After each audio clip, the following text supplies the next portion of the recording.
I know Brett Hull, Court, Noel Campbell, Cujo, Jenny Oates, Brown, Chase, Fuhr, Zombo, Cecil, Butcher, Shanny, Tilly, Tuttle, Sutter, Twister, Turcotte, Kimball, Turgeon, Barron, Basson, Pronger, Pearson, Bergevin, Bozon, Al McInnes, Crab, Chuck, Howard, Chuck, Petrovicky, Pellerin, Dimitra, Yate, Corson, Conrad, Gretzky. Yes, sir, I'm a Blues fan. Yes, sir, I'm a Blues fan. Heartbreak's all I knew, man. That team from old St. Lou, man. Got a cup year 52, man. Give me a Let's Go Blues.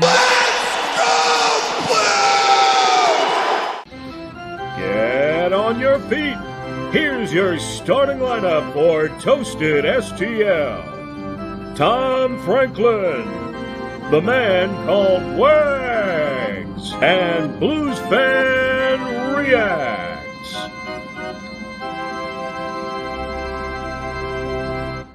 And hello and welcome to Toasted Blues. I am Tom Franklin, and the man in the cowboy hat is the man called Mason. How's it going, bud? Not too shabby. Back's killing me. And so is Doug Armstrong. Doug Armstrong's lack of moves is also killing me. But he just got that we're fine. He just got Buchnevich. What do you want from the guy? Well, I know that, but I reckon that if he was going to move Tarasenko, we would have done it by now, right? Free agency's in 3 days. Well, I mean, he doesn't have to move him by free agency. I mean, and also there's reports that he was talking with Ryan Suter's camp. We'll talk about that in just a little bit. It is a pre-free agency episode of Blue Notes. I want to thank each and every one of you for joining us here tonight. Very first, right off the bat, we are going to talk to NHL Draft Guru Gabe Foley about the Blues draft picks last week and kind of tell us exactly just who these kids are, because if you're like me, I don't follow the NHL draft, build up as much as others do. Gabe studies hours and hours and hours of game tape to tell us if these guys are any good or not. So he's got an opinion on the first rounder that's a little bit of salt sprinkled to it, but he loves the third rounder almost better than the first rounder. So we're gonna get the answer why here in just a little bit. Of course, Pavel Buchnevich is a St. Louis Blue. This is our second time here on this network. We had a chance to talk about it. We talked about it Friday night on the Toasted Tavern. First time, Mason, we've had you on here, and I can tell you're thrilled about having another White Russian on the St. Louis Blues. So we're going to get to Buchnevich. Talks with Ryan Suter. That was weird. That was kind of weird as well. Are the Flyers moving out some cap space for Tarasenko? Is Tarasenko even going to be traded? We'll talk about those coming up. And then finally, anyone that knows me knows I love hockey jerseys. I have a hockey jersey collection. And yesterday, the Blues wrapped up their summer equipment sale, where they get rid of their skates and their gloves and their team issued and game worn jerseys. They had $100 jerseys available from I went a little crazy. You went nuts. I went completely insane here. Just off to my left here, I have 8. Oh God. And it's like Tom with hockey jerseys is like a 6-year-old at a gas station buying road snacks. That's just how it is. That is right. Pavel Buchnevich. Yes, thank you, Scoop Truth. I say Peter. I don't know. Booch, but anyway, we'll just call him Booch. There we go. So, but anyway, I'm calling him Booch until I get proper confirmation that I can say his last name correctly. So, well, you didn't get that in your own video. I saw there was a couple different alterations. Oh yeah. So, anyway, we'll get to all that here in just a little bit. But first things first, what's going on, Derek? Welcome to the show. It is time to get into period number 1, and that is the NHL Draft.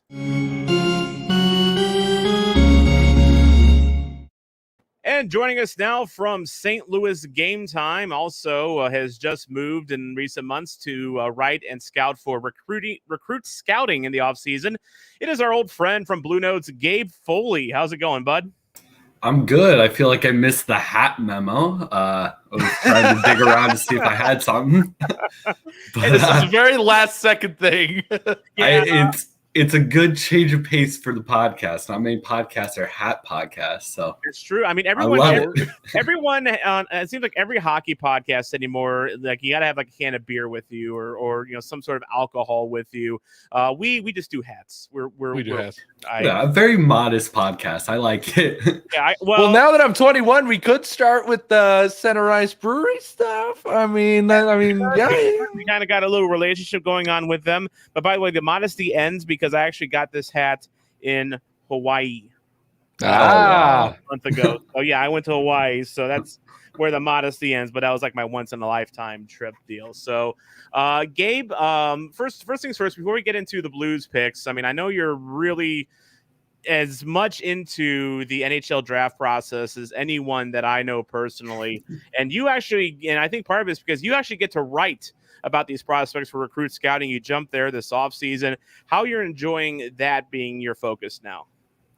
Yeah, it's very different. So Tom, as you know, and some of our viewers, I'm sure, I was writing with Last Word on Sports, doing a lot of editorial focused content, really large scale, big picture stuff. And it just kind of got boring. So now we're at Recruit Scouting, writing about player specific stuff. And it's so much more interesting being able to dive into the intricacies of hockey, really explain why a guy does something well. Because hockey, it's a beautiful sport. Yeah. And the littlest, tiniest things can change everything for a player, for a team. And so no more big picture stuff for me. I get to sit back and really enjoy hockey. And so I'm loving it over at Recruit Scouting. There are a bunch of fantastic guys, and I'm genuinely honored to have been picking up by them. Absolutely, and it's great. And I know that is your passion is these prospects, and I was very happy to see when you made that jump. Now, of course, I wrote for Last Word on Hockey for a little while. I had to drop it just because of some personal obligations, but a good group of guys. And if you're ever looking to get into the hockey writing game, or really any sport for that matter, Last Word will treat you right. They're good people. But now on to why people are Blues fans are here, and that is these NHL prospects. The Blues drafted last Friday. The Blues had 4 picks, which is actually tied for the lowest number of picks that they've ever had outside of the 1983 year where they just said F it and we're not going to draft at all. But yeah, 4 picks: a first, a third, a fifth, and a 7th. And let's talk about the first rounder. First things first here. Zach Bolduc, a 17th overall pick, 6'1", 185-pound center. He played for Rimouski in the QMJHL. He's a point per game guy, and he was the 2020 QMJHL Rookie of the Year. But Gabe, you're not a big fan of him. Why? Yeah, I'm not sold. First off, Zach. Whoa, my mind's freaking out. All right. First off, Zach Bolduc, big kid, beefy body, loves to use that body to just have defensemen bounce off him. He pushes play well, and that's a fun thing to watch. Not a lot of guys in today's hockey world have that ability to use their size, not for throwing the body directly, but letting the defenseman come to them and using their size to really make it impossible for them to steal the puck. So it is an impressive skill set. And with his shot being one of the best in the draft, there's a lot there to like. But he's a bit weird of a prospect. 6'1", and I believe, would you say 174? 185 is what he's 185 is how he's listed right now. The notes on him, the weigh-ins on him are never consistent. So I have seen 6'2", like 190. I've seen 6'1", 175. I saw that earlier as well. I think that was according to Elite Prospects, though. No, but they never get it right. So they really do not. I don't even think they have mine right, and I edited my profile myself. Well, they had the Blues 7th round pick for OBL listed as a defenseman. So that's how he's not. No, he's not. So, but back to Bolduc. What's holding him back from being a desirable prospect in your eyes? Yeah. So Bolduc, first off, his skating is fine. And I received a little bit of a pushback on Twitter when I questioned his skating. It's not that it's bad. He's 6'1", he's a beefy guy, and he gets around the ice just fine, but it's just kind of clunky. It's something that really is going to be the focus of his development, making sure that he's getting a full stride out of every extension, making sure that he's being as efficient as he can. But then there's also his decision making. Zach Bolduc is an incredibly smart, incredibly aware player. He is able to, like I said, just let defensemen bounce off him and push into the offensive zone and really create plays well. But he doesn't always do it. It's very, very strange. And so in my notes for him, I had that he is an absolute genius. And then for another game, I have that he was a dud who looked like he couldn't handle pressure. And so I reached out to some CHL scouts that I'm close with. The Canada hockey is not my favorite. It never has been. I think it's because it's everyone else's favorite. So I hate it out of spite. That's why we're Blues fans, though, I reckon. I mean, exactly. But as I talked to these CHL people, they kept saying, consistency. This is a guy who has incredible poise with the puck on his stick. This is a guy who has a shot that can make a goalie look silly. This is a guy with the smarts to set up teammates left and right, but he needs to make sure he can do it all the time. And so I reached out to some QMJHL scouts and OHL scouts directly, those in the private sphere, and I got that same sentiment. They said, if he can put it all together, this is a top line, top six guy. This is a guy who can be a dangerous scorer, very effective in a system that encourages his slower style of play, which you guys know the Blues are perfectly fine with slow guys. We're such a monotonous team that it doesn't really matter. True. For better or for worse. We are a monotonous team that has Jordan Kyrou. So that's a perfect description right there. We're boring, but we have this Kyrou kid. We're Exactly. boring, but we got Jordan Kyrou. So I mean, but yeah. So Zach Bolduc is a guy that has potential, but he just needs to put it all together. And for me, I was a bit nervous about how he would put that together. But I've been hearing for about the last week and a half that Zach Bolduc was going to be a Blue. I didn't buy into it until I saw his name on draft day. And then unfortunately, he did end up a Blue. It's not the pick I would have made, but he's a guy with great skills. And if he can string it all together, I think he's going to be, I'll put it out there. I don't want to say it. I'm sad these words are coming out of my mouth. If he puts it all together, I think he'll be our Tarasenko replacement. oh boy, we went there. I'm All sad. right. Well, hey, I'm glad that you. Right there.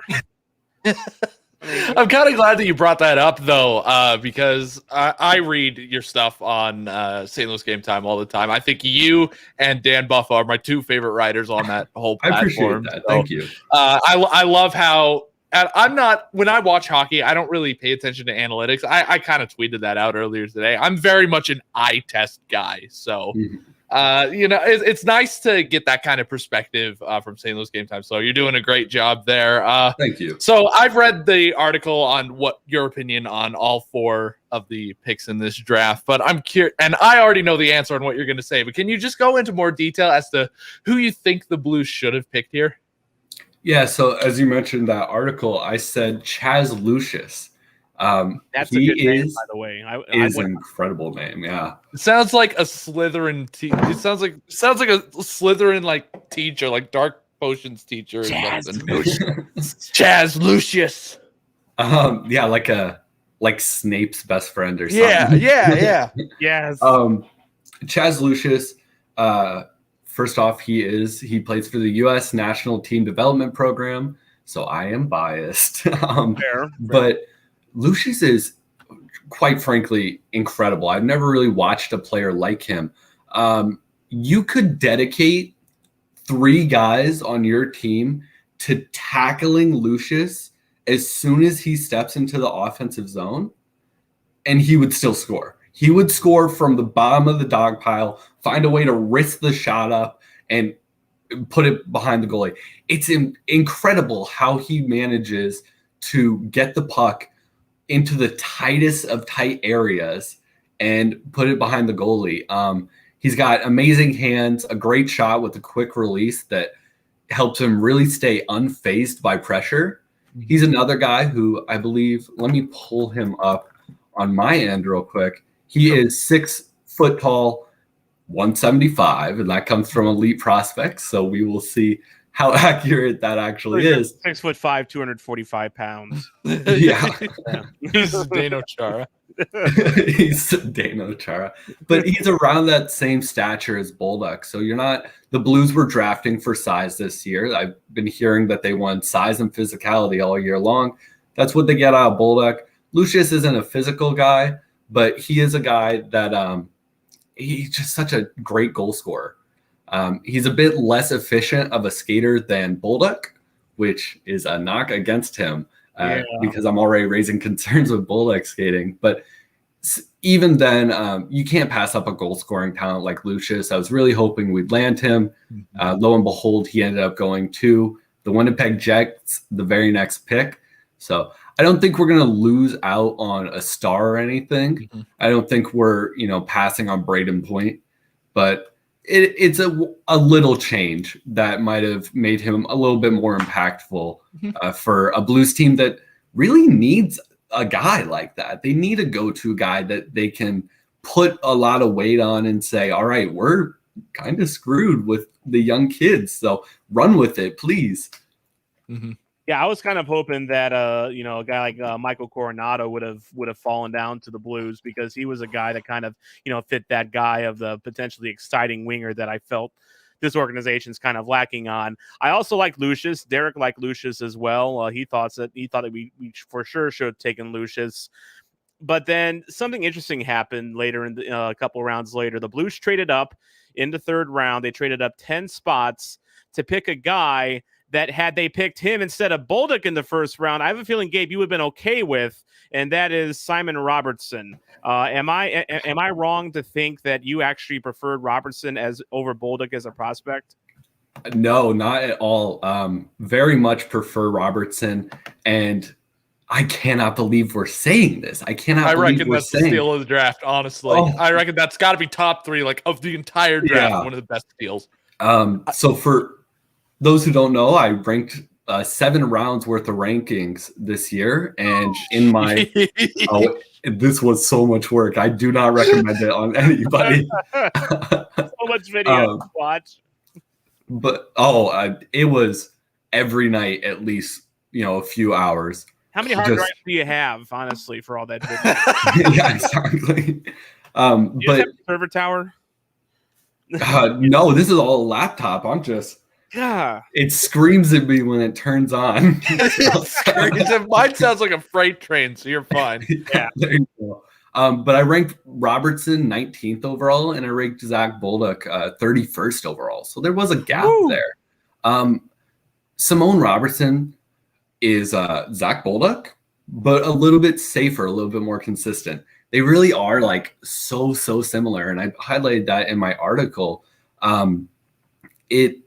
Simone Robertson doesn't have the physicality that Zach Bolduc has. Bolduc really knows how to use his size as an advantage, but Robertson is just a bit more consistent with his decision making.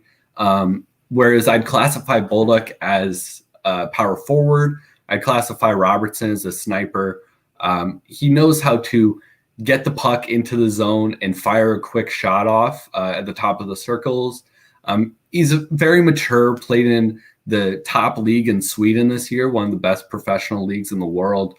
So overall, he's just another big-bodied guy with a great shot. His skating is strong, very mature, and he played in a men's league all year. So he kind of knows how to process the play a bit better than Bolduc does. Ultimately, the Blues are getting 2 really similar guys. And in fact, I mentioned I talked with a ton of CHL people this weekend earlier. The consensus was that Zach Bolduc is the high potential top line, if he hits, he's going to be great guy. Simone Robertson is the exact same player, but without the high ceiling, he's got the high floor. He's going to step in to the NHL in a few years. It's the safe pick versus the, maybe this one will explode and be incredible. And I really admire that in the Blues drafting strategy. You don't see a lot of teams pick two very similar guys, but one's got the ceiling and one's got the floor. And it gives them a lot of flexibility in their prospect pool. They're going to be able to play around with both of them, and the odds of one of them hitting are, nearly guaranteed. I saw someone in the comments asked, why did Simone Robertson fall?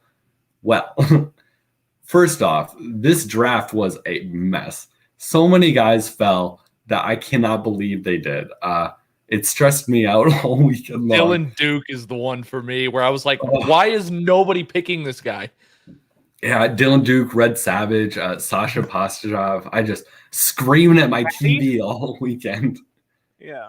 Yeah, Ratty was at one point was considered a first overall talent, and then he fell. I mean, it was. Oh my goodness! Yeah, that was second round, I think. That's crazy this year. I mean, it really was. I guess just a mixed bag for everyone this year, wasn't it? Yeah, it was. And the difference between the public view of stuff and the private sector view of stuff was bigger than it's ever been, almost. But to answer that question as honestly as I can. Simone Robertson had a bad World U18s. Sweden got absolutely clobbered that tournament. I think they lost games. If Elias Anderson was there, he would have torched his medal. That's how bad we're talking about here. Yeah, he would have tore it up, like just the anger of splitting a medal in half. But Sweden got absolutely stomped. They were down bad every game. The pressure of the other teams and stuff was clearly getting to these kids, and Simone Robertson was at the brunt of that. He is a player that, like I said, he knows how to get into the offensive zone quick. He knows how to make a quick decision there, but sometimes his decisions kind of leave you scratching your head. Sometimes you're like, oh well, you didn't need to shoot the puck there, and it's never to the point where it's a liability and he's doing dumb things and making the team look terrible, but he does kind of leave you scratching your head sometimes. And so at the World U18s, under an incredible amount of pressure, under, after losing game after game and really struggling, Robertson did look a little rough around the edges. Mm-hmm. And it's my knowledge that one tournament really tanked his draft stock. I still can't believe he fell to the third round, even with what I know on how the NHL teams viewed him. But yeah, one tournament can change the entire complexion of a season for a kid. Yeah, that is one of the weirdest things about Blues drafting is in the first two rounds, they seem to like make a pick that's like, what are you doing?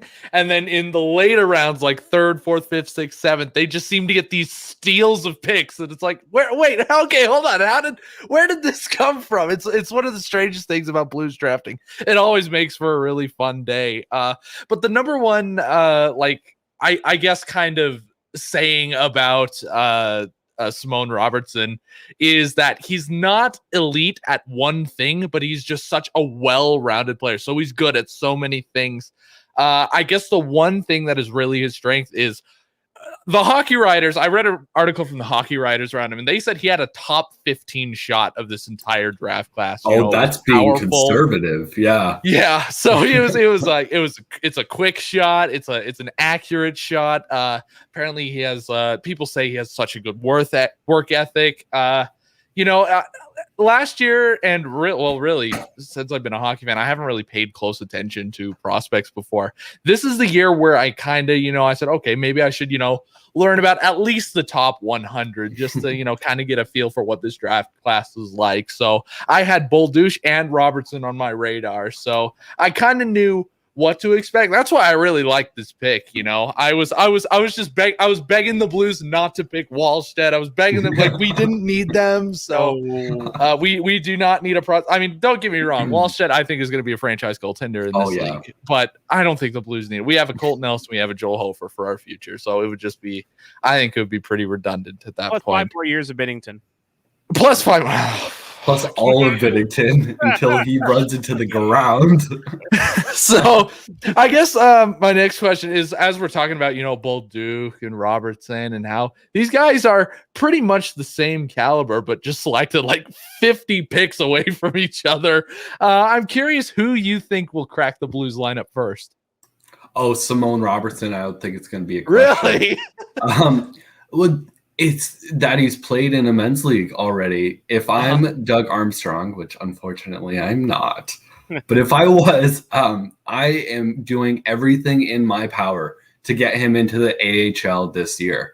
I really think he's ready for that. And I think if he can get the experience of a smaller sheet of ice, the higher end pressure that comes with North American pros, I think he could be a good third line winger in 2 or 3 years. Zach Bolduc has great potential, but I don't see him ever coming into the lineup outside the top 6. He's not going to be Klim Kostin coming in on the 4th line and slowly working up line by line by line. Zach Bolduc's got a talent that you recognize with the top 6 spot. Simone Robertson, bit more mature in his style, bit more capable on the whole ice sheet.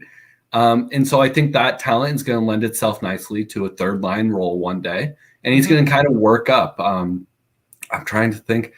I was trying to think of an example, and the example that came to mind was Zach Sanford's role and how Zach Sanford has pulled his way up from the third line up to the second line, then to the first line.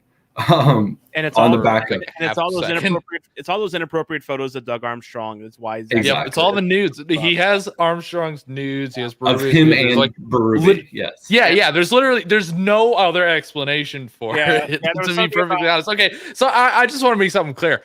Do you like the Bolduc pick? I don't hate it. I believe I graded it a B. It's fine. I mean, it's a little bit more of a reach than I would have expected, but and with the guys that were on the board, you could have gotten someone better. Right. But at the end of the day, Bolduc is a guy that is going to play in the NHL one day. He's going to be an effective player. He's going to be in the NHL. He's going to be in our top 6. And if he hits, he's going to be a great talent. He's really going to be a great goal scorer in the NHL. So I guess it remains to be seen the extent of his ceiling.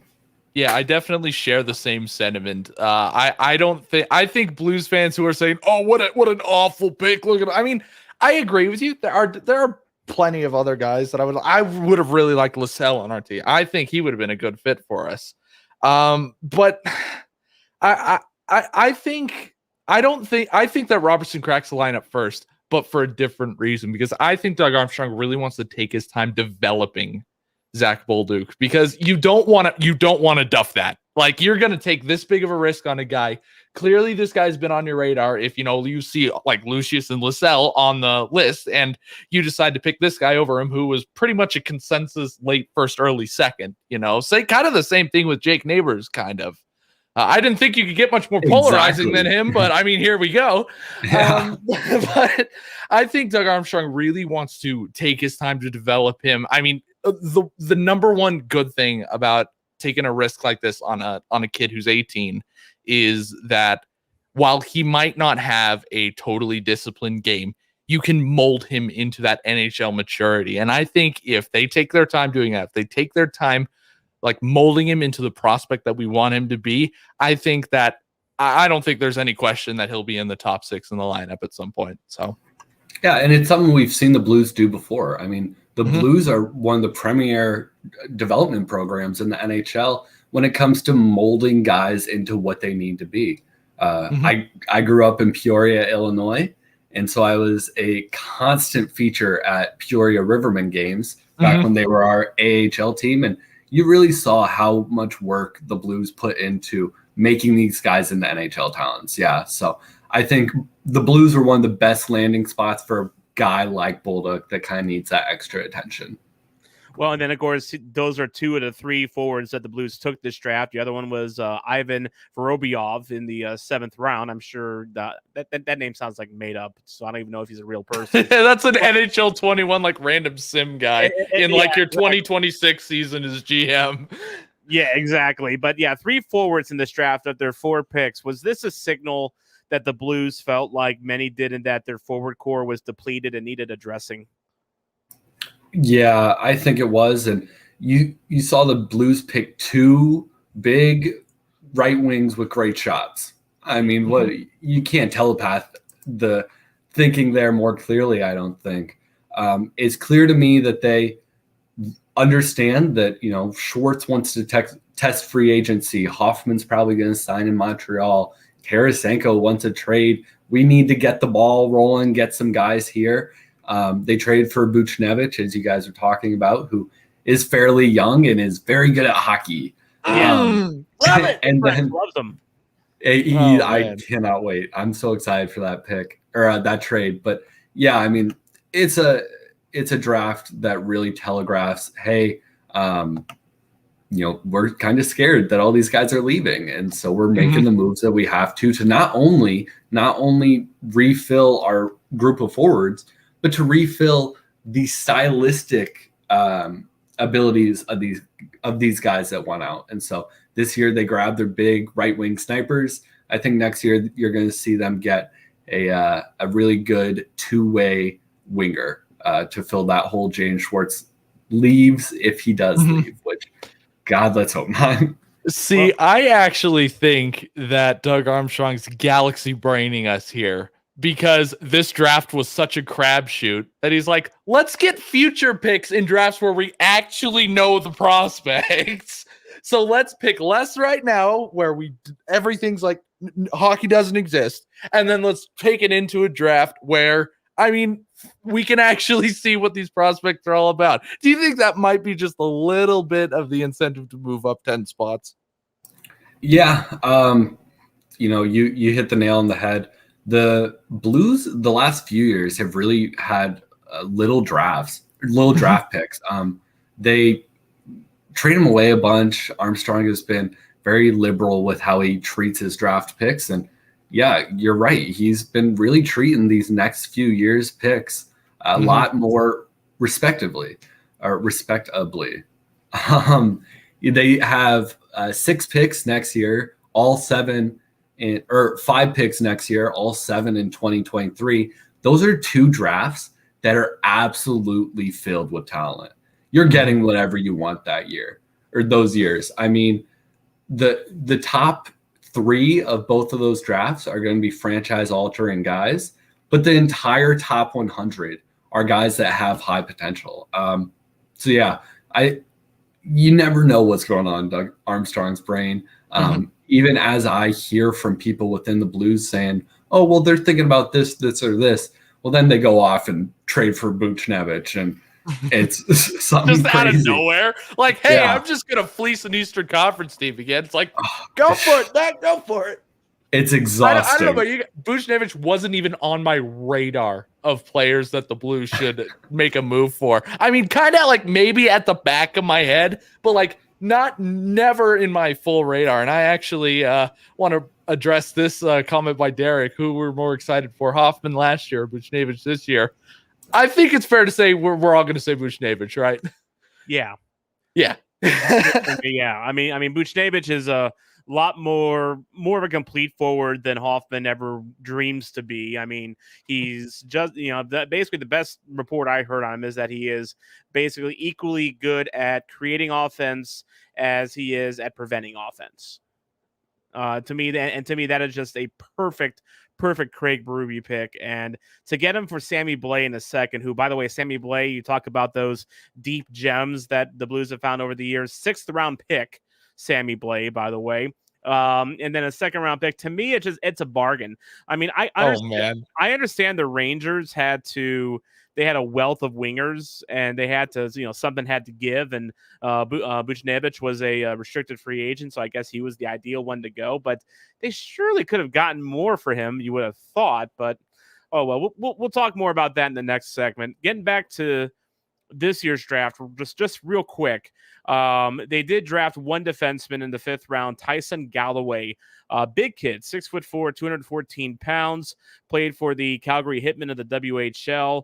Generated a little bit of offense, 4 goals, 5 assists, 17 games this past season. But was the biggest attraction here, Gabe, maybe just his size and maybe, the fact he's more, from what I can tell, maybe more of a stay-at-home guy? Yep, that's exactly it. That's exactly what the Blues want. They went into this draft quite literally telling kids, we want size. And so they were not telling the kids themselves, telling their agents and stuff. The Blues aren't evil, but get bigger. Yeah, exactly. Get bigger. But yeah, they were saying, our instructions are drafting on size. And so you saw that with Bolduc, you saw that with Robertson, you saw that with Tyson Galloway, who is the most boring prospect ever, but one that is fine. Yeah, he's okay. Okay, actually, I have a little insider knowledge on this because I played a high school league with a player who played with him for the Calgary Hitmen, Hunter Campbell, who's now in Everett Silvertip. I played with him, so I got to talk with him a little bit on Twitter before the show, actually. And I was like, okay, can you describe his game in 3 words? And he said, quicker than he looks, which is not 3 words, but I mean, he said he's quicker than he looks. So, I mean, he just has a tendency. He tells me he has a tendency to get to the net at times where you're like, wait, how did he get a break there? He'll get around forwards and you're like, you would think he was a forward. And then you realize, oh crap, that's Tyson Galloway. What's he doing at the net right now? So, I mean, he says he strives to be a 2-way defenseman. And I think, a player that wants to be that, I wouldn't say he's a boring prospect, but I think that's something that the Blues might find some value in later on. Yeah, I completely agree. I will say, my knowledge of Tyson Galloway is shallow. He's one of those guys that just never jumped off the page to me. And so I have been absolutely hounding my friends in the WHL to try and find out information. I mean, I can tell you a little bit. I have my whole draft notes right here. I can tell you a little bit about him if you want. So, hey, yeah, tell the fans. So a couple of the So Tyson Galloway is 6'4", 214. So he's a big guy. He's basically Nico Mikkola plus 35 pounds, because Mikkola's an absolute stick. He's quicker than he looks. He's got a real sturdy frame. He's built like a freaking freight train. The last 17 games played last year with Calgary, he had 4 goals and 5 assists, which is pretty good for a 2-way defenseman. And it's a big improvement from his previous 36 games where he only had 2 goals and 1 assist. So he is really, really picking it up in the WHL as he finds his sort of groove in, a more professional junior league. He was second among defense for the Hitmen with 9 points and tied for plus minus with +6. A couple of his pros, according to this, is he's very quick and he's very powerful on the puck. So when he has it on his stick, it takes a very skilled player to get it off of him. And he has this tendency to rush into the zone and just make an insane pass. So he's very accurate with these passes. He's one of the most underrated, offensively moving defensemen who models. He said that he models his game after Joel Edmondson. Make of that what you will. But a little bit weird. The only thing is one of the main cons is he's very aggressive. So when he's on a rush defense, he's very effective, but a player can easily put on the brakes and make a pass and catch him completely off guard. So that's one of his main flaws as a defenseman. He can't be beaten with skating, but he can be beaten, with puck moving. He doesn't really read the puck very well. He's a very play the body kind of defenseman.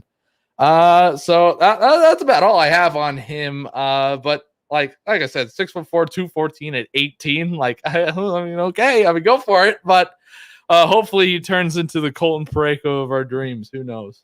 Maybe, I don't know. 5th rounder, maybe not. But I can definitely see the attraction there. So you got your full scouting report there on Galloway BFR. I did my homework. Where's your scouting report on Ivan Vorobyov? Yeah, where's your scouting report on Ivan Vorobyev? I have a little bit. I have 3 sentences written down about him. 5'11", 157, so he's a real tiny guy. I could pick him up and throw him like a lasso, so that's number 1. Wire, so that's fine. Yep, that's number 1. He's built like chicken wire. He has hot flashes, but for the most part appears to just be like minor league fodder. He has hot flashes. One of them that I have in quotes is, if Kyrou is Walmart McDavid, then Vorobyev is Goodwill Bargain Bin McDavid. So that's what I got on Ivan Vorobyev. So yeah, and he had 50 points in 52 games with the MHL's Mamantini Yugri, which sounds like something you say when you're drunk and you're trying to make your create a team on NHL. It's basically the Russian version of the AHL. So it's vodka. Yeah, exactly. Actually, I have some right here. Actually, I'm about to celebrate Buchnevich. But anyway, so MHL. That first of all, that's probably not an adult league in Russia, is it? That's the AHL of the KHL, basically. So. Gotcha. So okay, well. I think we have said enough about Ivan Vorobyev to a lot more than I thought I'd say about him. Holy shit! But if he takes off, who knows? But yeah, good. Yeah, good. But I'm not counting on it. So I want to take a look back real quick at last year's draft class. And for those who haven't been following the juniors very much, and I know it's been kind of hard because the COVID situation in Canada the past year has been a little, I guess, fucky for the lack of a better word. But, I feel so bad for the Canadians in the chat right now. Ridiculous. And for those of you just joining us, back when we were Blue Notes, the last time we had Gabe Foley on our show was to interview Jake Neighbors, who was so long ago. It feels like forever ago. Turns out it was actually November. I think it was November, but which ain't that far, but it feels like ages. And he was kind of sitting in his home outside of Calgary, just kind of twiddling his thumbs, waiting for to figure out what was gonna happen. Like they tried to shuffle him off to, I think, the Saskatchewan Junior League, but then it turns out he couldn't play for them, so it was a weird situation. So that was the last I had heard from him. Last that probably BFR and Wags, who can't be with us tonight, heard from him. I don't have connections, but apparently I leech off of yours. Since being drafted, Jake Neighbors' stock is apparently just taken off like a rocket. 33 points, 19 games before getting injured. By all accounts, it looked like he found just another gear to his game. Now, you weren't the biggest fan of the pick last year, Mr. Foley. Has that changed? Yes, I was wrong. I want an apology from every single Blues fan who commented on my Jake Neighbors video. Oh, he's going to be so bad. You guys blew it. I demand an apology. Yeah, I mean, man, did Jake Neighbors just have a career year. It's a year that surprised even the people that know about the WHL, which is not me. I'm not well-versed in the league, but he shocked everyone. He really came out and demanded respect on an Edmonton Oil Kings lineup that was, for lack of a better word, incredible. Loaded. They were stacked. It was crazy, which, of course, kind of brings into question, his productivity and stuff like that. But at the end of the day, you look at Jake Neighbors, you look at how he pushes into the corners, how he's able to find passes to the slot quickly, how he really grinds and works away at the other team to create dangerous chances. Who it all reminds me of to a T is Robert Thomas. Ooh. I mean, they're just so similar stylistically. And Thomas is a center and Neighbors is a left wing. So we might get to see them on a line together, which is so exciting. But I can't believe the growth that he had last year. And yeah, I said it as frankly as I can. I was wrong about Jake Neighbors. He has proved me wrong very quickly. Well, I love the idea of having a Robert Thomas that can, just run someone over every now and then and grind along the boards like Neighbors can. That is so exciting to me. Wow. Oh, yeah. And fight. And he can fight. He said that in our interview. He's literally 2013 Milan Lucic. Yeah. Which sounds bad because Milan Lucic, but in 2013, if people don't remember, he was a pretty good player. So won a couple of cups. So he was absolutely, and if you haven't checked out our interview, it's in. If you're following us on YouTube, just scroll back to like November, December, you'll find it. We made it very clear. It was the Jake Neighbors interview. Great kid. Yes, he was great to talk to. Some kids, in hockey, hockey kind of gets a knock because a lot of the players aren't the most flashiest or the most flamboyant or whatever. And Neighbors isn't, but he was very well spoken. Mm-hmm. And he's one of those guys that when you talk to, you can just hear the character coming out of him, the good quality character coming out of him. And I was more impressed with him after that interview than I was before. He sold me, and I guess who knew that was a precursor to a breakout year.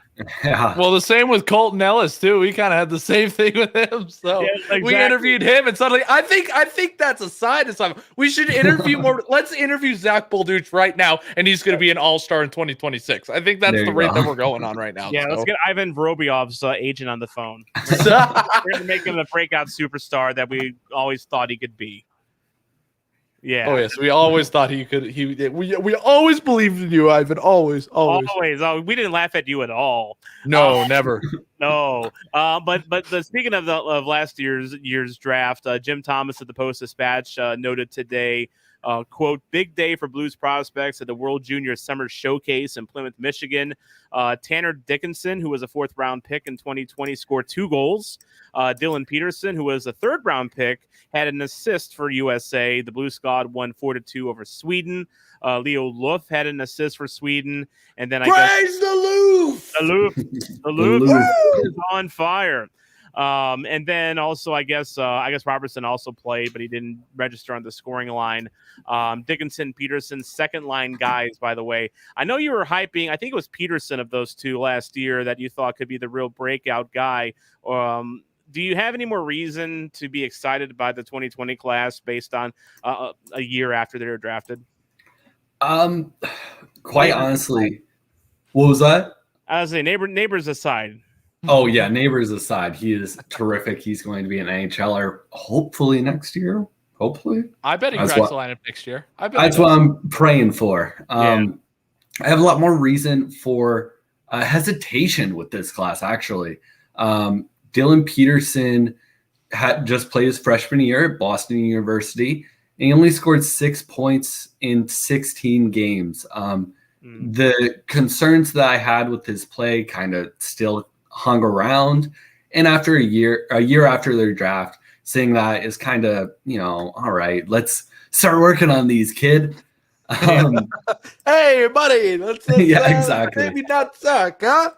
But Tanner Dickinson, I can't speak to at all because he didn't play a season. I believe he played he's a OHL player, played for the Sioux Greyhounds, and so I think he played 3 AHL games. Went pointless through them, but obviously he's a teenager in the AHL. Don't set the bar too high. I remain, undecided on Tanner Dickinson. He's a skilled forward, really has the ability to make the other team look silly with skating, stick handling, just general awareness. But man, I don't know what to make of him, especially not seeing him all year. So he will be a very polarizing prospect to watch for Blues fans as he returns to the OHL this next season, because it's really going to be a make or break year for him. After missing his entire year after his draft, it's really important that he bounces back now, and we'll see if he can do it. Other than him, we got Leo Loof, Matt Kessel, Will Cranley, and Noah Beck. Guys, I gotta be honest. I mean, Matt Kessel just had a great year with UMass. He had 23 points in 29 games. I think he's gonna crack the Blues lineup at some point. Honestly, I've watched a couple of his games, and his hockey sense is better than anybody else on the ice. He just knows where it is. It's just a matter of getting there, right? Yeah. He's so mature, and I feel so weird watching him. It doesn't feel like he should be in the NCAA. His size, his name, Matt Kessel is a professional hockey player's name. Come on. Oh, yeah. He's a very solid player. That kind of reminds me of Mitch Reinke in how he's grown through the NCAA and really found a maturity to his game that's kind of rare, even in college. So I agree. I think he really is going to climb the ranks. Noah Beck, Leo Loof, who's the other one? Will Cranley. Will Cranley didn't play this year, another OHL guy. But Noah Beck and Leo Loof are guys that I've kind of written off. One of them is named Loof, and I feel like that's a bad omen. I've already attached myself to Leo Loof just because of his name. So I hope he hits. I need him to score like a Carl Gunnarsson like overtime goal, and then he will be officially in BFR's Hall of Fame in my book. So apparently today the Loof was on fire for Sweden on the ice, so you never know. Yeah, apparently he played really well today. So I hope so, man. The more solid guys we can get the Blues, the better. But he's a cruncher. He can crunch you with the hit. Holy crap! I love it. And he's quicker than, we were talking about Tyson Galloway being quicker than he looks. Leo Loof is way quicker than I expected him to be. Mm-hmm. He really jumps into play so quickly. So he's not a guy that I'm thrilled by, but you never know with kids like that. You really never know, especially with how messy this last season was. Yeah. It's hard to make any grand decisions, but we know Jake Neighbors is the real deal. We know Dylan Peterson has to start working on some stuff if he wants to really climb up. And we know Matt Kessel, drafted as an overager, a pick that really made me scratch my head. We know that he's starting to look real promising and starting to really find his groove as a mature two-way defenseman that will make an impact in pro hockey. So, and apparently he's not related to Phil, so hot dog supplies in St. Louis will remain steady. They will remain steady. Shame. Yeah. All righty. Anything else you got for Mr. Foley, BFR? Don't think so. I just like to know where we can find you. Obviously, we can find you at St. Louis Game Time. What other platforms can we find you on? Yeah, so St. Louis Game Time, the notorious website for Blues fans. Blues fans can also find me at recruitscouting.com for all my scouting work. I publish like 2,500 word player breakdowns there. Criminy. Can't even imagine. Finding enough stuff to talk that much about one kid is definitely something. But then I'm on Twitter at NHL Foley, like it says on the screen right now. That is the one-stop shop for everything I do. I'm very active on there, probably a bit too much, but doing all the work I can to keep everyone up to date on the latest prospect news and the latest American prospect news. We love America here. Canada can go screw itself. I don't need Canada. Okay. All righty. We're starting a national incident here on Toast. International conflict. This is where it begins, folks. This is where it begins. Gabe, Toast the St. Louis podcast. Gabe, you're a treasure trove of information as always. And anyone that's watching or listening right now, please check out his stuff because this guy literally destroys hard drives and laptops for your information. So watching all these prospect videos, just crazy. So. Well, thank you so much for having me, Tom. It's good to see you again. It's been too long. It has been a while. I'll be down in St. Louis. I owe you a beer or something. And Blues fans react. I haven't met you yet, so it's good. I haven't met you either. Good to meet you. My name is Mason. Mason, there we go. Shake a hand real quick. There we go. There we go. Good to meet you. And this is literally before this. We haven't even talked. We have not talked. We haven't exchanged a single word. So but I know about him and he doesn't know about me. So I know about you. I bet that's a little strange. You know, I know everything about you, and then you're just like, oh, okay, that's a little weird. No, Blues Fans React is popular here on Twitter, on Blues Twitter. So oh no, don't use that. I've seen your work. Remember that BFR made Penguins starting lineup. You know, Penguin Note 67. So you know, yeah. I did. That's true, but I wasn't on Mr. Blues Hat's protected list, which I'm a little offended about. But you were on Thomas Welch's protected list. Exactly. I was on his protected list, so yeah, I guess I'm a very polarizing figure, which I mean is great for views, but not really for comment sections.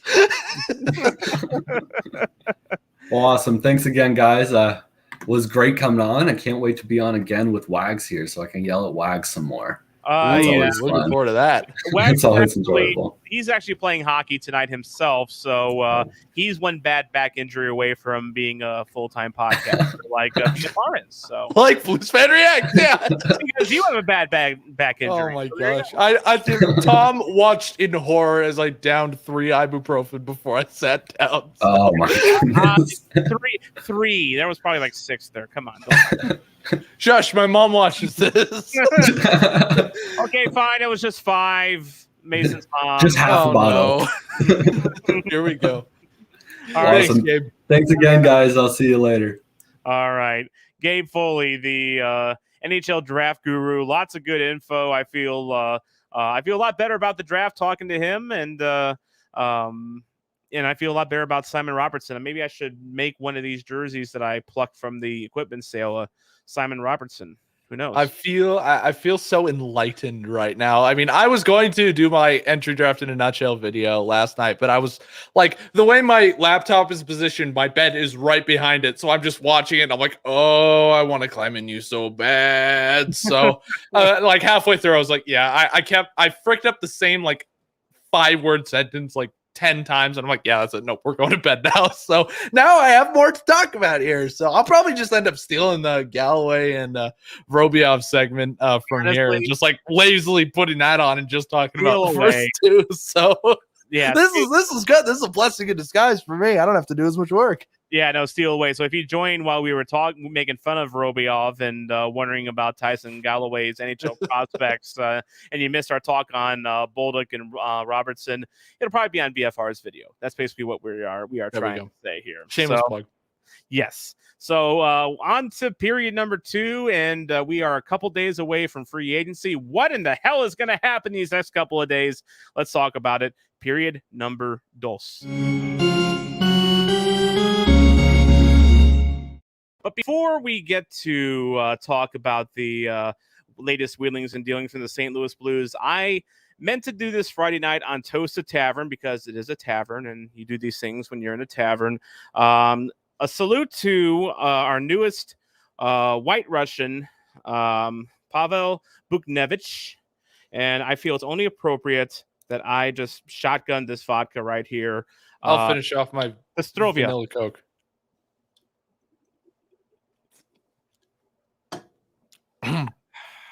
Good stuff. Good. Just imagine there was alcohol in yours. Imagine there's alcohol in mine. Yes. Just imagine. Well, I mean, you can legally drink it now, so I can. You can. Pavel Buchnevich. But I am in Utah, so liquor stores are practically non-existent. So I picked the wrong state. And then you get the stink eye when you're carrying in alcohol into your own home. Oh yeah, for sure. Yeah, that's fun state. Mm. All right. Fun stuff. Buchnevich. He's a St. Louis Blue. We should be happy, damn it. Friday afternoon, this all goes down. And as Tim Goodman pointed out, he's been kind of floating around in our YouTube comments here. I always have a tendency of taking an afternoon nap at the worst possible time for these things to happen. I took a nap at about 12:30 because I work an insanely stupid schedule at KMOX. I love my job, don't get me wrong, but to have an alarm clock go off at 2 o'clock in the morning, I'm sorry, it's stupid. But that's the way my life is. So I have to take an afternoon nap, otherwise I go crazy. So I take a nap at 12:30, and this is a long nap. This is like I get up about 4:30, rub the sleep out of my eyes, and then I open up my phone, and we've all done this. We roll out of bed, we put our feet on the ground, we grab our phones, and we look at the notifications. And all my notifications were Buchnevich, and I'm like, what happened to Pavel Buchnevich? Did he like murder his wife or something? What's going on here? And then so I open up the phone and I see the Blues traded for Buchnevich, and that was my reaction. Tom's message in the Facebook Messenger chat between everyone at Toasted was quite literally, "What the fuck? I just woke up." Literally, yeah. And by the way, Tim's asking me to go to sleep right now because he wants the Vladimir Tarasenko traded. So, in due time, Tim, in due time. I am up kind of late for my standards. So, yeah, so I clear out the cobwebs. I see that the Blues traded for Buchnevich, and I'm like, okay, what would we have given up for a guy like Pavel Buchnevich? Are we talking about like the 17th overall? Are we talking about like, a decent prospect? I mean, what did we give up? And I see Sammy Blais in a second, and I'm trying to scroll down because, like, okay, what else? There's got to be something else. There's got to be something more, right? There's more, right? No, there was no more. It was Sammy Blais in a second-round pick, and I'm like, wow. Because Buchnevich, yes, he's a restricted free agent. Yes, he'll probably get over $5 million per as he deserves. But this is a guy who was almost a point-per-game guy last year with the Rangers. Probably the Rangers' best player in the first half of the season, and I think this is a guy, Mason, I think could become a Blues fan favorite right off the bat. We got a top line winger, which we are absolutely desperate for a second round pick. That wasn't even this year. It's next year's second round pick. So we don't even care about it right now. And Sammy Blais, who, if it weren't for the absolute decimation of the Blues roster, probably would have been scratched the last 10 games of the season. Honestly. So, yeah, I saw Elliot Friedman, or I think it was Pierre LeBron, one of the two. I saw I have both their notifications on, and I just see Pavel Buchnevich to St. Louis, and I'm like, oh no, what did we do? I was automatically like, oh no, we traded we traded Thomas for this guy, didn't we? Oh no. And then it's like, okay, second round pick going to New York. It's like, oh, second and Thomas?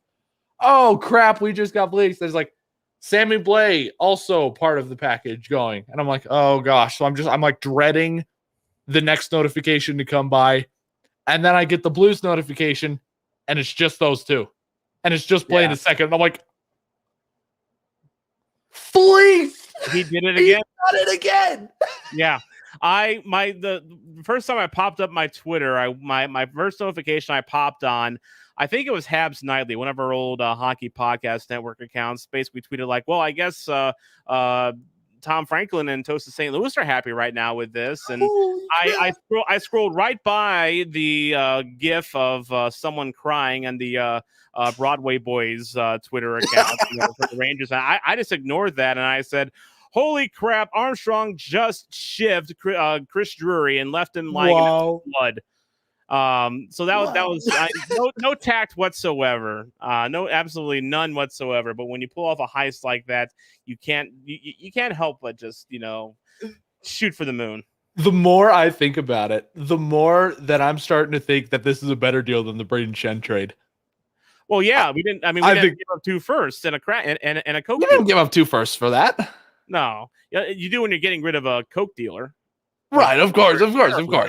But I'm starting to think, wow, this is like, it's like a tradition now where he is like, his trades are like head scratching at best for 90% of them. And then there's that 10% that's almost exclusively against an Eastern Conference team, Buffalo, Philadelphia, and now New York. So actually, technically, it's all metropolitan teams. I could be even further. I can specify it even further. Who's next? Who's next? Washington? Like, what are we going to fleece Washington next? Like, what are we going to do? I want Doug Armstrong to fleece every single Metro team at least once, just one time. He's on pace. He's on pace. He's 3 down. That's about 40% of them. So let's keep it going. Yeah, I mean, this might be this might be, and time will tell on this. This might be at least as good as the O'Reilly trade, with Buffalo. Because we got rid of baggage in that deal, sure, in Berglund and Sobotka, which was great, but that first round pick could become something decent. This deal here, Blay is what he is. Blay is a forechecking, heat-seeking missile, and that's kind of it. He has, and as you pointed out in your video, when he shoots, he scores, but that can't hold up. That is small sample size right there. Yes, he's got a good shot that he cranks out every now and then, but he's going to be like a 10-goal guy a year max. The value in him, as Jay Fresh pointed out, is that he's a good defensive player.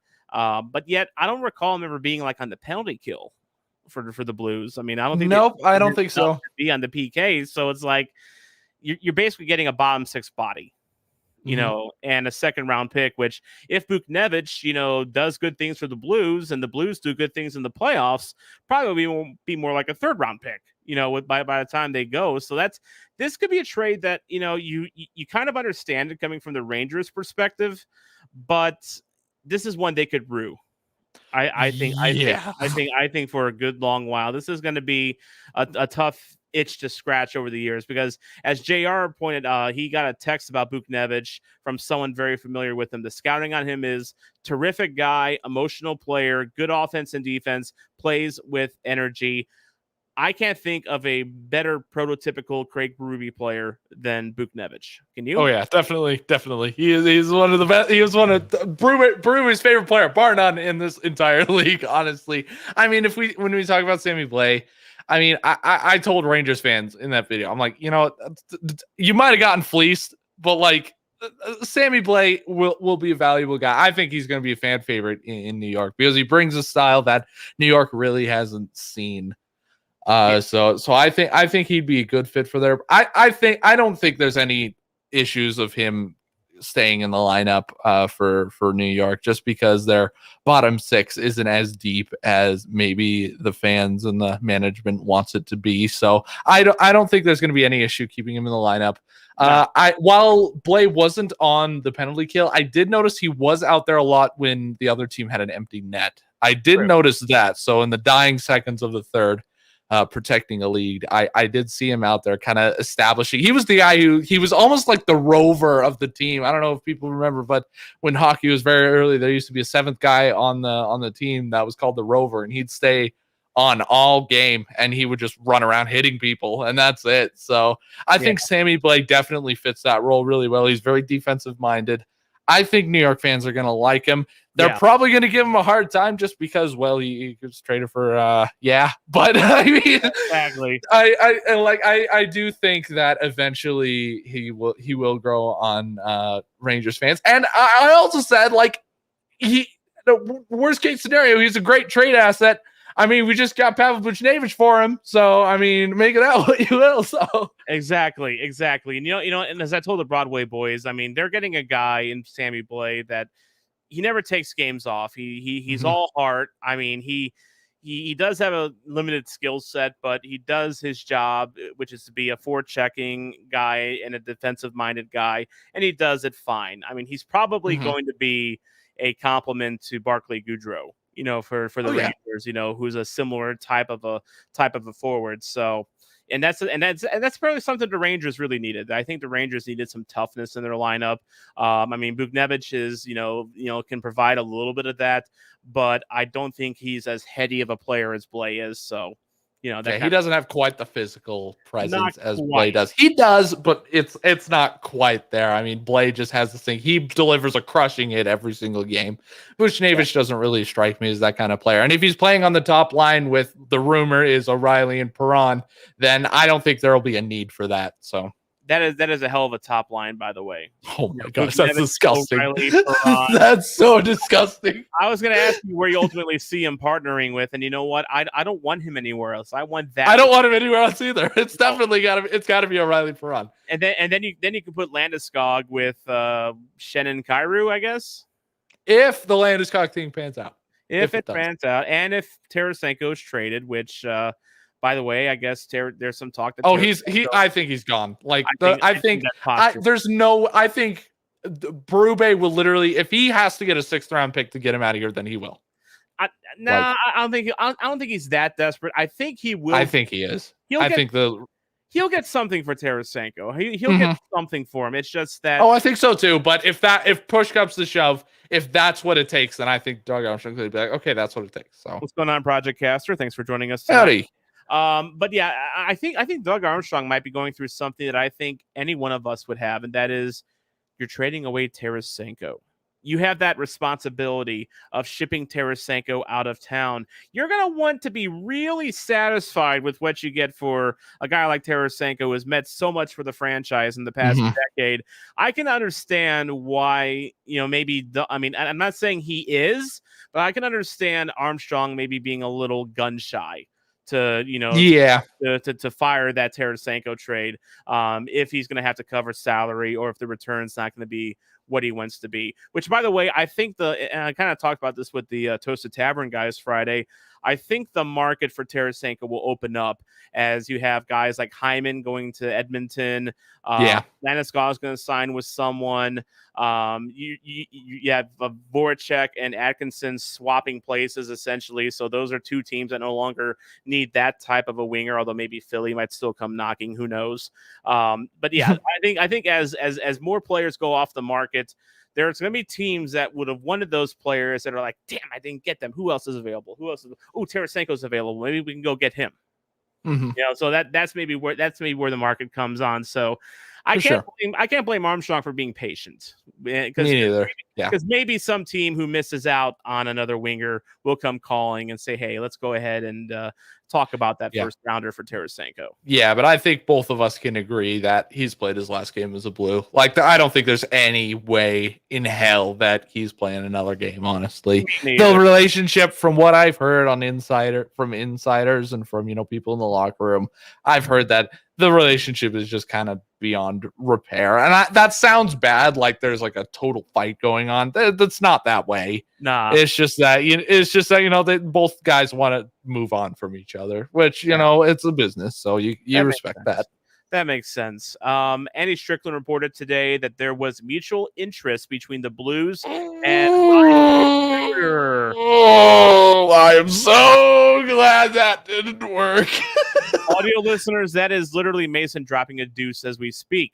Oh my gosh. Now, I personally have suggested Suter maybe as that veteran presence to replace Jay Bouwmeester, even though they're not the same type of player. But apparently, according to Strickland, talks between the Blues and Suter's camp broke down because the Blues would not meet Suter's term. Good. And Strickland suggested that Suter could get a 4-year contract when free agency opens up on Wednesday, which is stupid because the guy is 36 years old, for God's sakes. I would have been okay with Suter for a 1 or 2 max. If 1 year, I would only be okay with the 1. 2 years is really pushing it. But here's the thing with Suter, though. Apparently, there's a lot of interest in him. That doesn't surprise me. Teams that are wanting to think, oh, well, we can just sign Ryan Suter for a cheap 1-year deal. It's not going to be a cheap 1-year deal at this point. No. I think it's going to be a moderately pricey multi-year deal from the sounds of it, because you're competing with so many other teams for him. Some team's going to make the mistake and give him 4 years. I bet somebody's going to do a 4 by 3 to 3.5. I bet somebody gives them that. And honestly, that is $2 million too much. Yes. Well, yeah. I mean, at least after the first year. He's worth 1.5 max. If the Blues sign him for 1 year, 1.5, fine. Fine. If that's what happens, that's what happens. I prefer no, because he's 36 and we really don't need him because I believe he's a left-handed defenseman. And we already have. So there's already a log jam on defense right now. So why take a risk on a 36-year-old when you have Scotty Pronovich coming up the ranks? Well, Suter did play well last year. I mean, and his play hasn't nosedived like Zach did in Minnesota. So he's still a competent defender. It's just someone's gonna overpay. Yeah, but he's 36. Like, why take that chance? Well, watch him end up in Chicago because Chicago loves overpaying defense. Watch Jake Virtanen go to Chicago and just keep that going. Oh, great. That's just what they need. Anyway, Flyers, as I mentioned, they swapped Voracek with Cam Atkinson, saving money. They did grab Rasmus Ristolainen Friday, and he'll basically crap. And I don't understand what Philly's doing here with their defense, Mason. Well, I don't understand what Buffalo's doing. They got the same amount for Ristolainen and Reinhart. They got practically the same return. And it's like, really? And Reinhart's the way better player. Yeah. He's like, that's not even close. Yeah, there is an epidemic going on this offseason, and apparently it all happened on Friday, where teams just had to overpay for underperforming defensemen. You had Seth Jones in Chicago, you have Ristolainen in Philly, and then you have Oliver Ekman-Larsson with Vancouver, which is its own dumpster fire that they're gonna have to deal with for the next 7 years? 7 freaking years. Unbelievable. I mean, I everybody, Blues podcast. All right, be real. We hate Chicago. We hate Chicago's team, especially after all this crap that's coming out of it. But we hated them in general anyway. I have never felt more sorry for them than after the Seth Jones. I almost felt sympathy. Almost did. Mostly laughter because it's funny as hell. But I almost felt I felt more sympathy for the Chicago Blackhawks after the Seth Jones signing than I ever have in my years of watching Blues hockey and hating the Hawks. So, see, I can't have sympathy for the Hawks though. So I was just laughing. It was the close. I didn't have sympathy, but it's the closest I ever got to having sympathy. Because I can't have sympathy for the Hawks. No, especially not with the news that has come out. Holy crap! Their organization. No, there's no sympathy for the Hawks any longer. No, that's over. That's done with. We're not, and that's going to be a conversation for another podcast. We're not going to touch that, and we're not going to touch Logan Mailloux going to. Oh no, I don't want to talk about that. No, we're not. We're in a good mood tonight. So yeah. So basically, and one other small note that kind of made me happy today. Walker Aussie Ranger is back. Ooh, that was under the radar. He signed a 2-way deal, $750K, I believe, for NHL, then $300K for the AHL. He kind of had his season aborted last year because he got injured and then he had COVID, I think, for a while. Only got in like a very handful of games. I'm still waiting to see more from Walker. And I think definitely it's funny. I only heard about it from Cap Friendly's account. I didn't hear it from any Blues insiders. I didn't hear it from like the Blues itself. I heard it from freaking Cap Friendly. They broke it. So one final thing on this free agency, and of course, I'm asking this as a fan of a team who dropped Buchnevich out of us, on our laps out of nowhere. What happens Wednesday? What's going to happen? Well, the Blues are already in on Landeskog. Yeah, I mean, I think that's all. The talks might have stalled, or stagnated, I should say, rather than stalled. The talks might have stagnated, but I believe that the Blues are still going to make an all-in push for him. And very few teams in this league that are in the position like the Blues where they're competitive. They're still competitive in the playoffs, especially after the Buchnevich trade proved that we're still competitive. Yeah. The Tom Stillman and Doug Armstrong aren't ready to throw in the towel quite yet, which, I mean, good for them. Right. I think that Landeskog is put in a very unique position where there's only, I can think of 2 other teams that are in the Blues same sort of caliber that have the money and term available to be practical in signing a guy like Gabe Landeskog. And I think Landeskog looks at that and sees the teams like Philadelphia and Boston and St. Louis that can still be competitive in the future and be able to sign him to these kinds of deals. So, I mean, I would love to see Landeskog in a Blues jersey. Obviously, everyone would. There's no guarantees here. All right, Blues fans seem to still think, Landeskog is definitely going to the Blues. It's not the case. All right. There are plenty of teams. There are plenty of options for him, but I think the Blues chances are better than I'd say 29 of the other teams. So now Tim brings up an interesting point here though. Can they even talk yet? Yeah, they can talk. Oh yeah. That's how the news kind of broke, is because Landeskog's agent was talking with management of all these teams. So that's really how it broke. So maybe it's not Landeskog directly talking, but it's his agents are very active, like all players. So I thought that we were under a legal tampering period, I guess. I guess once the roster freeze unfroze, I think that's when that started. So but yeah, so they're talking, and as Tim points out, hopefully Ryan O'Reilly is talking to Landeskog. Yeah, I think that's one of the main selling points from the Blues, is not only they're competitive, but he's got chemistry with O'Reilly. I think that is a big thing, I think that's a big incentive for Landeskog to maybe, stay within the division. Colorado hasn't treated you very well, especially, you after all that you've done for the organization. Boy, this is sounding a lot like Alex Pietrangelo right now. But I mean, the way that Colorado really kind of left you out in the dust, would kind of refuse to talk to you. Kind of the same thing with Torrey Krug too. I mean, the Blues is kind of a safe haven for players like these, and I think that can really turn us into basically the Toronto of the West, honestly. Yeah, that could very well be. And I'm holding out for Landeskog. I think.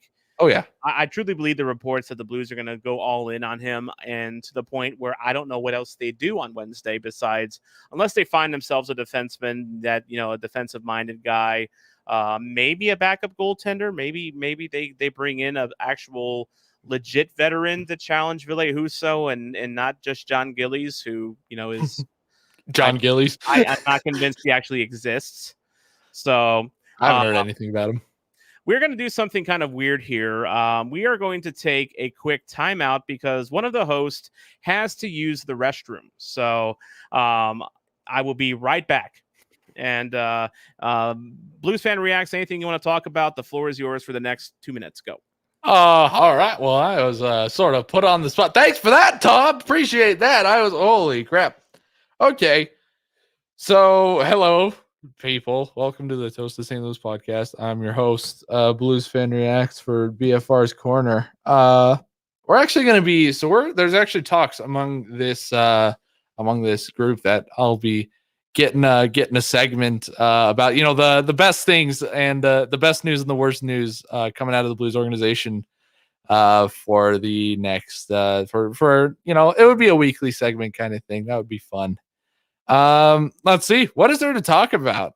I mean, we're kind of letting Tom carry with his we're going to talk about Tom's wonderful jersey collection in a second, because when I say that he was literally a 6-year-old going to the gas station for road snacks, that was Tom at the equipment sale today. Like he went absolutely, it wasn't today, it was the other day.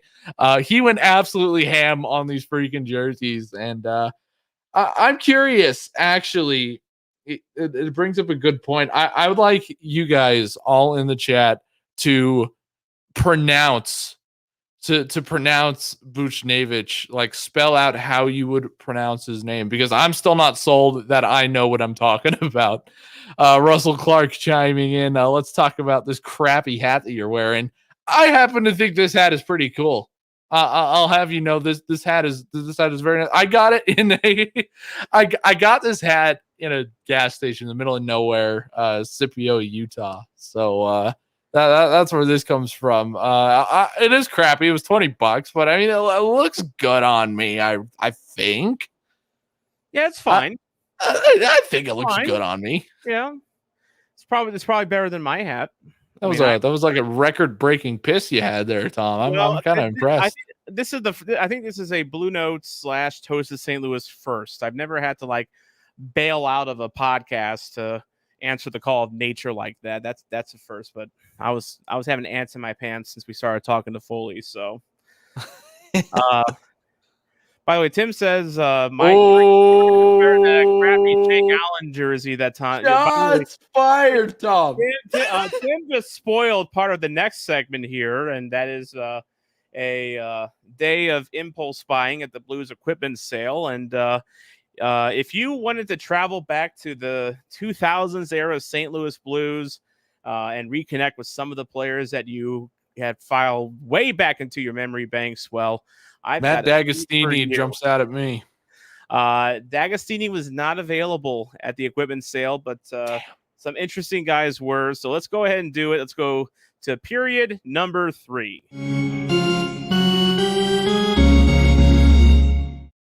as everyone knows, I love hockey jerseys, and I've stayed away from like the team issued, game worn jersey market because that can be very pricey. Well, I went to the Blues equipment sale Saturday because someone told me that they were selling made in Canada, team issued, and some game worn jerseys for $100. Which, if anyone has ever dipped their toes into the hockey jersey collecting market, game warns, you can't usually get any for under $300. Yeah, so, they're ridiculous. So now none of the players I have here are superstars, but each one of them, I smiled when I saw them just because I had some sort of memory of them from watching them at Scott Trade Center, or whatever the hell it was called back then. These are all 2000s era players from the start of 2000 and to, I think, would have been like 2009, 2010. So you'll know the player whenever that qualifies for that when that comes around. But the first jersey I'm going to show you. Ooh, here we go. Number one of the glorious 7 goalies that played for the Blues in this particular year. This one played 1 game, 22 games in relief. He allowed 1 goal and 6 shots. Ladies and gentlemen, Chris. It's Pavel Buchnevich. It is not Buchnevich. No, it is not. Maybe if you get drunk and say it fast enough, it could sound a little bit like Buchnevich. But yes, Chris Beckford-Sue, number 45. This one was, I don't think it was ever game worn, which would be amazing because he only played in 1 game for the Blues. But I just like, every time I think of Chris Beckford-Sue, it takes me back to that really awful year when the Blues had just injury after injury. So you had to like bring the pain to your house. Exactly. Got it. I mean, look, who else in St. Louis can say they have a St. Louis Blues Chris Beckford-Sue jersey? I mean, nobody, if it was only 1 game. Yeah, as Derek points out, he averages 600 to 1,000. Oh, sheesh. But that's for like core players. See, Bob? See? I could be spending so much more on jerseys. So, yeah, but that's for core players, as he says, and not for players like Chris Beckford-Sue, and not for players like Vladimir Chebaturkin. I don't even know who that is. You may not. I think you were born the year that he played for the Blues, because this one is, let's see here. It's got a set tag here, and it was from the 2000 and 2001 season of the St. Louis Blues. Yeah.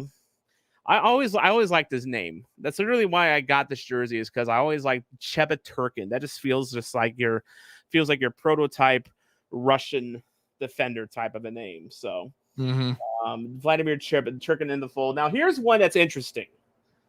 And for those that weren't watching hockey at this time, they'll recognize the player. They won't recognize that he played for the Blues. That's because he never technically did. Dwayne Rollison. The same Dwayne Rollison.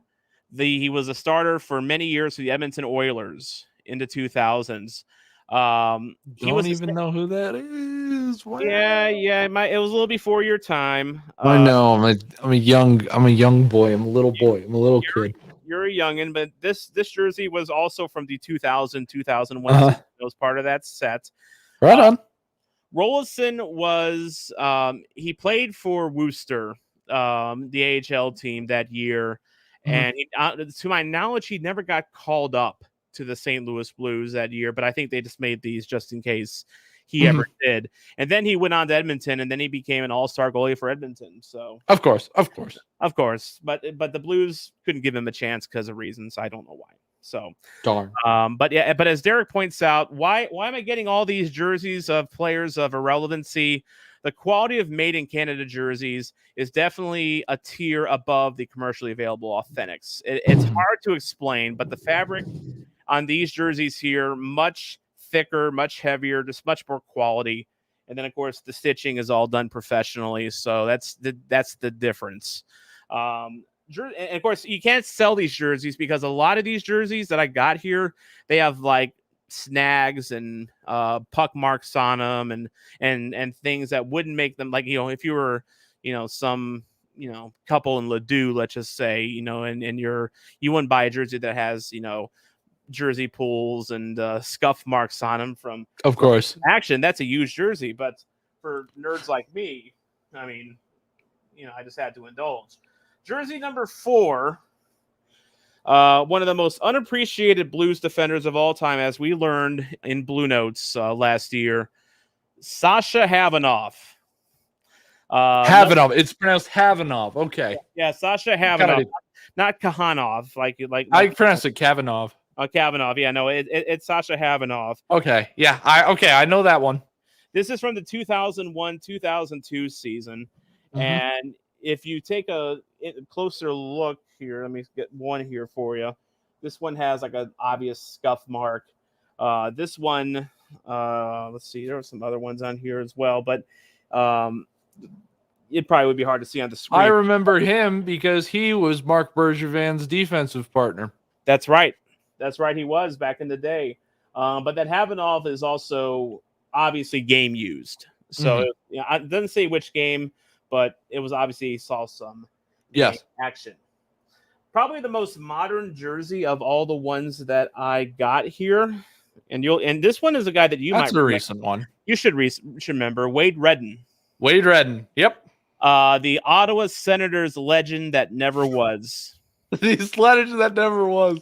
No, because he got the yips basically, and he just had a really bad year. But this one, is I don't think this one saw any game action. It doesn't have any marks on it or anything like that. But on the inside, it has that this was team issued. I don't know if you can see that very well. But yeah, it's stitched by Lead, and then this was from 2013. This was an official game jersey for Wade Redden, but I don't see any marks on it, so I don't think he actually ever wore it. But yeah, Wade Redden's just an interesting story in of himself in the hockey community. This one is not game issued or team issued or anything like that, but this is. They're almost giving away these jerseys. Who's that? Who's that? Alex Pietrangelo. Who? I don't know him. It's a Fanatics, and they were selling these for $50. So it's like, oh, gotcha. So yeah, you had to bite, of course. Well, this maroon jersey, this is $50 too. So yeah, I got this one at a good one. This was after he was signed with the Lightning, obviously. But I mean, hey, it's pet maroon. And as Gabe Foley points out, Wade Redden is a legend. You mean? Sure, we'll go with Blues legend, not Ottawa Senators legend, of course. Goodness no. All right, they only had mostly 2000s era players. They only had a handful of pre-2000s players, and this is one of them. Blues fans from the 90s will remember this guy because he was a former first-round pick, Justin Papineau. Familiar with the name, but I don't have a face. Well, his claim to fame, he was the main asset that went to the Islanders for Chris Osgood. Okay. So he was the main piece there. What's cool about this jersey, it looks a little different than the others. You can see like the athletic holes in it. Yeah. This was actually a starter jersey. The Blues had starter as a their jersey maker for a little while in the 90s. So the fabric's like a lot more kind of like that old school, like 80s, 90s kind of athletic feel. It's lighter. It's lighter. It's like a practice football jersey kind of thing. Yeah, pretty much. Yeah. So it's just a different material. And finally, the one the probably the creme de la creme out of this whole thing, it's a player that people actually know. It is Jake Allen. Aha! There we go.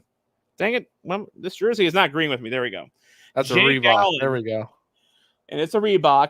But here's what threw people off, I think, at the sale, because a couple people commented on this. It's a number 50. But I know what you're thinking. Jake Allen didn't wear 50. Yeah. But at the Traverse City Prospect Camp, and basically before he made the pros, he was number 50. And this was from the pre-pro era of Jake Allen. So I have a 34 Allen jersey. That's at home.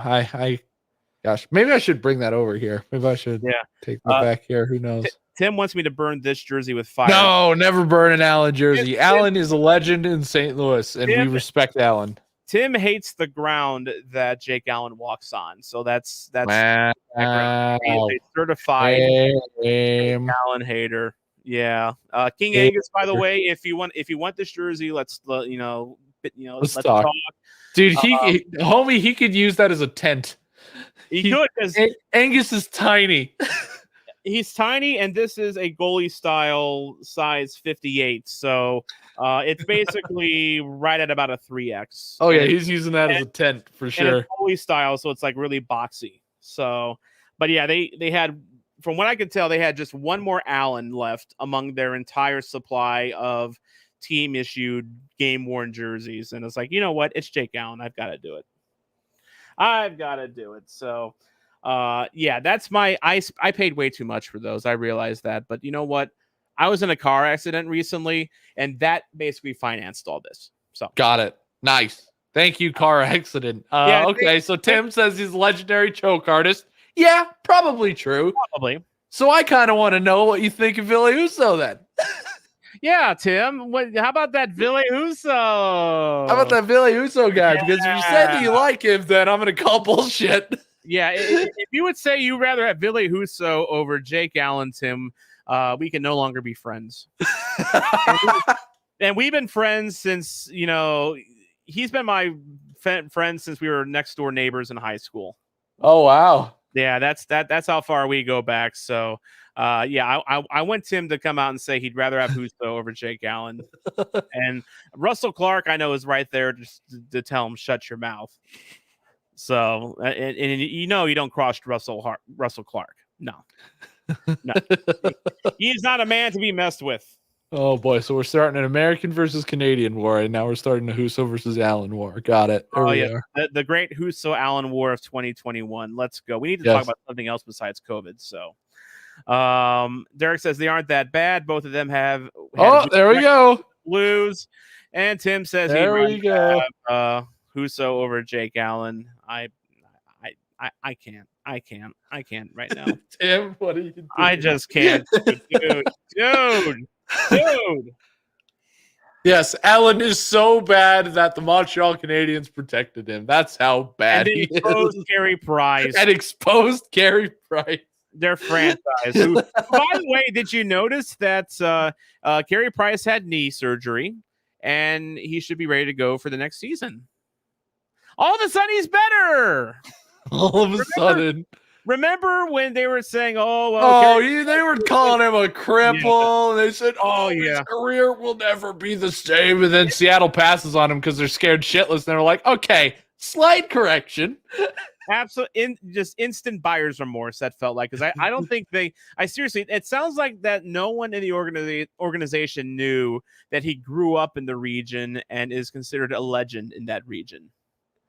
I mean, it just completely. Not very many people know that Carey Price played his junior league. He wasn't born there, but not very many people know that Carey Price played most of his junior career in Tri-Cities, which is about 150 miles east. But right. But in that, I think Washington is one of those states where that's still considered kind of close enough, I guess. Because as a guy who lived in Washington, everything is around the Sound, and then everything beyond that is just like we pretend doesn't exist. I forgot about that. So ixnay what I just said, because I've never been up that way. No, you're right. Yeah. So it's split in two. It's Seattle and Spokane, and then Vancouver to the south, and then those are your three regions. Yeah. By the way, as Tim points out, Montreal also drafted a criminal, so can't use their judgments. He's not wrong. Not wrong. Sorry, Angus. But yeah. Bergevin's, no, Angus is pissed at him too. Yeah. Bergevin's got some explaining to do. That's. My goodness. And not just in a very quickly put. Well, that doesn't just like confuse me because of that. It confused me because. In no world is Logan Mailloux a first-round pick. No. In no world. He's third at best. Yeah. Even if he's not, the fact that he wanted to make a statement by drafting it in the first round means that A, this is like totally intentional, and B, like, what are you doing? they're trying to right a wrong, but no, that's not how PR and social media work. Montreal, I can't believe I rooted for them. That is a total lack of self-awareness. Which can't believe I rooted for them. Same. I honestly, I felt really bad about that. Like, I just bought a shirt from Habs Nightly. Now I don't know what to do with it. I'm sad. Alrighty. Well, anything else from you, BFR? Except for more ibuprofen for your back? Shame, Montreal. Shame. Yeah, unfortunately, Montreal, they were in my top 5 after the playoffs in terms of teams that I like. They've fallen a little bit. They're at 31 now. No, well, nah. Chicago's at 32. Nah, they're not that low, but no, they're low for me now. They got some splaining to do, Lucy. That's for sure. Alrighty, well, we'll be back sometime in the future. Not exactly sure when, but it'll be after the probably the next big St. Louis Blues move in free agency is my guess. We need to kind of figure out our schedules and when we can come on for that. But we will be watching alongside you between now and all day Wednesday when everyone, including you and me and Gabe Foley and even my friend Tim, will be hitting F5 on their keyboards every single second looking for the updates. When's Landeskog going to be a Blue? I'm going to wear out my F5 button probably. So we'll see how that goes on Wednesday. But in the meantime, that's going to do it for us. I want to thank you for listening and watching. I'm Tom Franklin. This is Blues Fan Reacts. And remember, always play to the whistle. For new episodes, merchandise, and behind-the-scenes content, be sure to visit ToastedSTL.com or follow us on Twitter at Toasted St. Louis. I'm the voice of the Blues, Tom Calhoun. Let's get toasted!